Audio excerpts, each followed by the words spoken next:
Good evening, everyone. uh, चलिए फिर शुरू करते हैं। सबसे पहले तो मैं बोलना चाहती हूँ कुछ जो अनभक्त हैं उनको ये बोलना चाहती हूँ कि खोए हुए हम खुद हैं और ढूंढ भगवान को रहे हैं। ज़रा गौर कीजिएगा, खोए हुए हम खुद हैं और ढूंढ भगवान को रहे हैं। चलिए अभी और एक दो बातें मैं बोलना चाहती हूँ कि जैसे कि आप सभी जानते हैं कि हिमाचल प्रदेश में केंद्र सरकार जो बीजेपी की है हमारी केंद्र में, उसी तरीके से हिमाचल प्रदेश में भी राज्य सरकार बीजेपी की है, यानी कि वहाँ पे बीजेपी की गवर्नमेंट है। और वहाँ के जो प्रदेश अध्यक्ष हैं हिमाचल प्रदेश के जो प्रदेश अध्यक्ष हैं वो उन्होंने अपने पद से इस्तीफा दे दिया। कारण ज़रूर जानना चाहिए। मुझे भी बड़ा आश्चर्य हुआ कि केंद्र में उनकी सरकार है और राज्य में भी उन्हीं की सरकार है, फिर उनको ऐसी क्या नौबत आ गई कि उनको इस्तीफा देना पड़ेगा। बाद में मुझे वजह पता चली कि वो हेल्थ डायरेक्टर के साथ फ़ोन में वार्तालाप करते हुए उनका ऑडियो वायरल हो गया है, जिसमें कि वो ब्राइब यानी कि घूस मांगते हुए पकड़े गए हैं। जी हाँ, बिल्कुल सही सुन रहे हैं आप। बीजेपी की जो सरकार है मध्य प्रदेश में, और उसके जो प्रदेश अध्यक्ष हैं जिनका नाम राजीव बिंदल, उन्होंने अपने पद से इस्तीफा दे दिया है। और जो हेल्थ डायरेक्टर हैं उनके बीच वार्तालाप चल रही थी पीपीई किट के लिए, वही पीपीई किट जो कि आज डॉक्टर्स की को जान बचाने के काम आएगी, क्योंकि वो उसी को इस्तेमाल करके कोरोना वायरस के खिलाफ लड़ रहे हैं। क्योंकि अगर आप कोविड पेशेंट को देख रहे हैं तो आपका पीपीई किट पहनना बेहद ज़रूरी है। और उस पीपीई किट के खरीद फरोख्त में जो वार्तालाप हो रही थी फ़ोन में, उसके ज़रिए बताया जा रहा है, जो कि मैंने भी न्यूज़ में सुना है और पढ़ा है पेपर में, ई पेपर में, कि जो मिस्टर राजीव जिंदल हैं, जो कि भाजपा के राजीव जिंदल प्रदेश अध्यक्ष हैं, वो हेल्थ डायरेक्टर जो हिमाचल प्रदेश के हैं उनसे फ़ोन में बात कर रहे थे और 5 लाख रुपए की डिमांड कर रहे थे। पीपीई किट के बदले उन्हें 5 लाख रुपए चाहिए थी। मतलब शर्म आनी चाहिए। मैं विद ड्यू रिस्पेक्ट बोलती हूँ कि शर्म आनी चाहिए। भाजपा की सरकार है। माय रिस्पेक्टेड प्राइम मिनिस्टर, ज़रा आप इस पर संज्ञान लें कि डॉक्टर्स अभी फ्रंट लाइन वॉरियर हैं। फ्रंट लाइन सोल्जर जो आपका है, जो जैसे कि लद्दाख और चाइना के बीच में, अभी जो चाइना हमें हमारे ज़बरदस्ती यहाँ पे सोच रहा है कि हम कोई पार्क में घूमने चले आए हैं, उस तरीके से जो वो चले आए हैं, जैसे सेना उन्हें मार मार के हमारी भगा रही है, वैसे डॉक्टर्स हैं जो कि कोविड को फाइट कर रहे हैं। और उनको उनका जो अस्त्र है वो है पीपीई किट, और उसके लिए उसकी खरीद फरोख्त में यहाँ पर ब्राइबरी चल रही है, यानी कि लोग इसके लिए कमीशन मांग रहे हैं। वो भी कौन? हिमाचल प्रदेश के प्रदेश अध्यक्ष जो कि बीजेपी के हैं, जिनका नाम राजीव बिंदल है। उनको, और उन्होंने फिलहाल जब उनके ऊपर दबाव हुआ तो उन्होंने पुलिस की दबाव के बाद उन्होंने अपने पद से इस्तीफा दिया। लेकिन मैं तो आप लोगों से ये बोलना चाहूँगी कि उनकी भी गिरफ्तारी होनी चाहिए। जहाँ के हेल्थ डायरेक्टर जो है डॉक्टर अजय गुप्ता, जो कि 5 लाख रुपए की जिनकी आपस में जो ये बात चल रही थी, वो गिरफ्तार हो चुके हैं। मैं आपको बताना चाहती हूँ, डॉक्टर अजय गुप्ता ही नाम है शायद, वो हेल्थ डायरेक्टर हैं हिमाचल प्रदेश के। और पीपीई किट के लिए ब्राइब मांगने और इसके खरीद फरोख्त के बीच में जो कमीशन है उसके लिए मांगने के चक्कर में उनकी अरेस्ट हो चुके हैं, और वो पुलिस थाने में है। उनको इंटरोगेट भी किया गया, और इंटरोगेशन के दौरान उन्होंने ये कहा कि मेरा इससे कोई वास्ता नहीं, मिसलीडिंग आंसर्स दे रहे थे। लेकिन एक्चुअल में जब वो ऑडियो क्लिप वायरल हुई तो सबको पता चल गया कि इन्होंने क्या किया है। तो ये काफ़ी शर्मनाक है। और मैं अपने देश के लोगों से बोलना चाहूँगी कि जागिए। पीपीई किट के लिए खरीद फरोख्त में और देरी की जा रही है, इसलिए डॉक्टर्स को मिल नहीं रहा है, क्योंकि वो पीपीई किट के बदले में 5 लाख रुपए मांग रहे हैं। अब जो दूसरा मैं आपको बताना चाहती हूँ मुद्दा, वो ये है कि आप लोगों को पता होगा कि कुछ मजदूर जो हैं, गरीब हमारे भाई, वो लोग आज दिल्ली से समस्तीपुर आए हैं, वो भी प्लेन से। जी हाँ, उन्हें फ्लाइट से भेजा गया। फ्लाइट से इसलिए भेजा गया है क्योंकि उनको उन्होंने फ्लाइट से, क्योंकि अगर आप किसी को रख रहे हैं अपने पास, काम दे रहे हैं हमारे मजदूर भाइयों को, गरीबों को, आप इतनी बड़ी बड़ी इंडस्ट्रीज लगा के करेंगे क्या? मैं नीतीश कुमार जी से ये बात बिल्कुल डायरेक्ट बताना चाहती हूँ। दिल्ली में इंडस्ट्रीज है, दूसरी जगह पे शहरों में, राज्यों में इंडस्ट्रीज है, हमारे यहाँ नहीं है। तो आप हमारे मजदूरों को धक्के खाते यहाँ घर भिजवाए, रो रो के वो जा रहे हैं।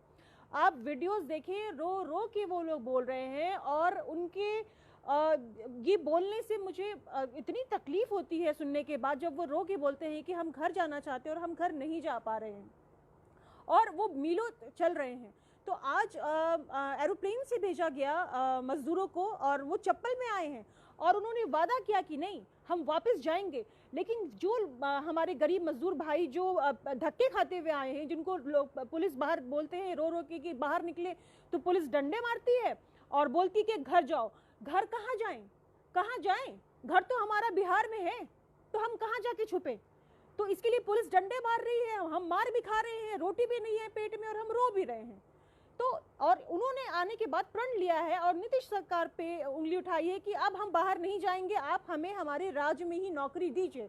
बिल्कुल सही बोला उन्होंने, मैं भी उनसे बिल्कुल सही ताल्लुक रखती हूँ कि आप मैं अपने honourable chief minister Nitish Kumar ji से ये कहना चाहती हूँ कि आप इंडस्ट्रीज लगाते क्यों नहीं है?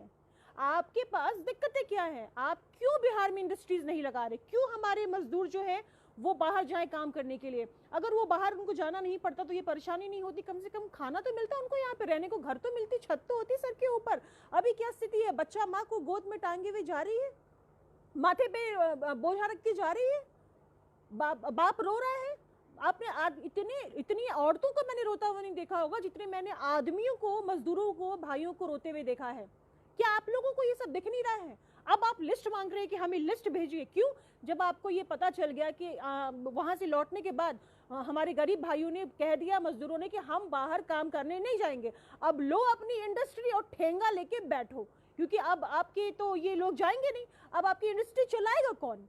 कौन चलाएगा? ये मजदूर भाई चलाते थे ना, हमारे गरीब मजदूर भाई, जिनको कि आपने इंडस्ट्रीज बंद करके एकदम कह दिया कि चले जाओ, अब ठेंगा लेके बैठो। क्या करोगे? इंडस्ट्रीज खड़ा करके अब क्या डांस करोगे? कोई फायदा नहीं। इसीलिए मैं राज्य सरकार से ये कहना चाहती हूँ कि आप हमारे बिहार की वासियों को, मजदूर भाइयों को कम क्यों आंकते हैं? हम किस तरीके से कम हैं? आपने क्यों हमारे यहाँ पे इंडस्ट्रीज नहीं लगाई हैं, जिसकी वजह से हमारे लोगों को बाहर काम करना जाना पड़ रहा है? क्यों जाना पड़ रहा है आखिर? आप बिहार में इंडस्ट्रीज लगाएं, आप बिहार की ग्रोथ करवाएं, क्यों हमारे लोग जाएंगे बाहर? और केंद्र सरकार से मैं ये बोलना चाहती हूँ कि मनरेगा के तहत, ठीक है, आप ये सुनिश्चित कीजिए कि इन लोगों को कम से कम 200 दिन की इन लोगों की नौकरियां हो। और एक सबसे जो अहम बात है वो ये कि ये जो जनधन खाते में आपने 500 रुपए डाले हैं, मैं केंद्र सरकार से ये बात बोलना चाहती हूँ, राज्य सरकार से भी, कि 500 रुपए में आप कितने दिन चला लेंगे अपनी फैमिली? मुझे बताएं जरा। आप जो ये सोच रहे हैं कि आपने इन लोगों को 500 रुपए देके इनके ऊपर बहुत बड़ा उपकार कर दिया है, और उसके लिए भी 4 बार बटन दबाओ, मोबाइल ये करो, ये लिंक, वो लिंक, ये भरो, ये फॉर्म भरो, तब जाके वो 500 रुपए मिलता है। तो मुझे बताइए कि मैं राज्य सरकार से पूछना चाहती हूँ, साथ ही साथ केंद्र सरकार से पूछना चाहती हूँ, जितने भी बड़े नेता हैं उनसे पूछना चाहती हूँ कि 500 रुपए में आप अपने घर का कितने दिन तक चला सकते हैं खर्चा? मुझे बताइए। अगर आप अपने घर का खर्चा 500 रुपए में 2 दिन 3 दिन भी नहीं चला सकते, तो आप ये कैसे उम्मीद रखते हैं कि एक मजदूर, गरीब मजदूर, हो सकता है किसी की माँ बीमार हो, किसी की पत्नी गर्भवती हो, किसी को बच्चा होने वाला हो, या किसी को बच्चा हुआ हो, और या उनके 4-5 छोटे छोटे बच्चे हो, वो कैसे खाना खिलाएंगे? बूढ़े माँ बाप हो, बड़ा परिवार है। 500 रुपए में क्या होता है? ये आपने सोचा कि 500 रुपए देके आपने बहुत बड़ा काम कर दिया है? अगर आप देना ही चाहते हैं तो जनधन खाते में कम से कम 10,000 रुपए हर मंथ, कम से कम अभी से लेके 3 से 4 महीने तक आप दिलवाएं, तभी हमारे गरीब मजदूर भाइयों की दिक्कतें कम होंगी। ये जनधन खाते में ये जो 500 रुपए डलवा के आप जो ये उल्लू बना रहे हैं ना, ये उल्लू बनाना बंद कीजिए। मैं तो सीधा बोलना चाह रही हूँ केंद्र सरकार से और राज्य सरकार से कि मुझे आप बताइए कि आप अपने घर का खर्चा 500 रुपए में कितने दिन चला सकते हैं? अगर आप नहीं चला सकते तो आप ये कैसे सोच सकते हैं कि आकस्मिक बीमारी अगर हुई हो, या गर्भवती हो उन मजदूरों भाइयों की पत्नी, या कोई और दिक्कतें आई हो, तो किस तरीके से वो 500 रुपए में क्या क्या करेंगे? खाना भी खाएंगे, बीमारी का इलाज भी कराएंगे, घर का खर्चा भी चलाएंगे, और क्या आपको क्या लगता है कि कोई व्यवसाय भी खड़ा कर लेंगे? ये जो छोटे छोटे दुकानदार हैं, जो मध्यम वर्ग है, जो गरीब है, मजदूर है, ये लोग किस तरीके से अपनी जिंदगी को बिताएंगे? आप करना क्या चाह रहे हैं, ये क्लियर कीजिए। बीइंग अ सिटीजन, ये मेरा हक है, मुझे बताइए आप लोग करना क्या चाह रहे हैं, क्या करना चाहते हैं आप? और जो अंधभक्त हैं या जिनको है कि पता नहीं क्या सोचते रहते हैं, उनके लिए तो मैं यही कहना चाहूंगी, अधूरा है तू तो समृद्ध हूं मैं, जो लोभी है तू तो बुद्ध हूं मैं, जो चली जो तू तो राह हूं मैं, बना है तू तो फना हूं मैं, माता हूं मैं, पिता हूं मैं, कुरान हूं मैं, गीता हूं मैं, सुहाना हूं, भयानक हूं, ईसा मसीह हूं, गुरु नानक हूं। मैं यही बोलना चाहती हूँ कि अभी भी आप लोग पहचानिए इन चीज़ों को, और आप जनधन खाते में, मैं केंद्र सरकार से यही बोलना चाहती हूँ कि कम से कम 10,000 रुपये इनके खाते में डलवाइए, ताकि सुखी से अपने जीवन को व्यापन कर सके और इस महामारी की स्थिति में अपने और अपने घर की खर्चों का यह कर सके। वरना कल को बहुत बड़ी गरीबी और क्राइम से भरा आपको ये दिखेगा ये इंडिया हमारा। मैं नहीं चाहती कि जिस तरीके से आज चाइना उठ करके आंखें हमें दिखा रहा है, पहले आपके अंदर के जो ये गृह युद्ध है उसको आप बंद कराएं, वरना ये गृह युद्ध की स्थिति जो आपने पैदा की है ये खत्म होने वाली नहीं है। इसीलिए पहले हमारे गरीब मजदूर भाइयों के लिए भी सोचिए। ये 500 रुपए का ये जो आपने ये जो दिखाया है ना, ये बिल्कुल फालतू है, इससे कुछ नहीं होगा। मेरा फिर वही सवाल है कि 500 रुपए में अगर आप अपने घर का खर्चा 2 दिन नहीं चला सकते, तो आप ये उम्मीद कैसे रखते हैं कि उस 500 रुपए में ये पूरे महीने अपना खर्चा चलाएंगे? सरकार इसलिए नहीं होती। आप हमारे गार्जियन अगर है तो गार्जियन का ये जिम्मेदारी बनती है कि वो अपने बच्चों को पेट भर के खाना खिलाएं और उनको सुखी जीवन दें। ये आपका धर्म है, आपकी जिम्मेदारी है, आप कोई एहसान नहीं कर रहे। जय हिंद।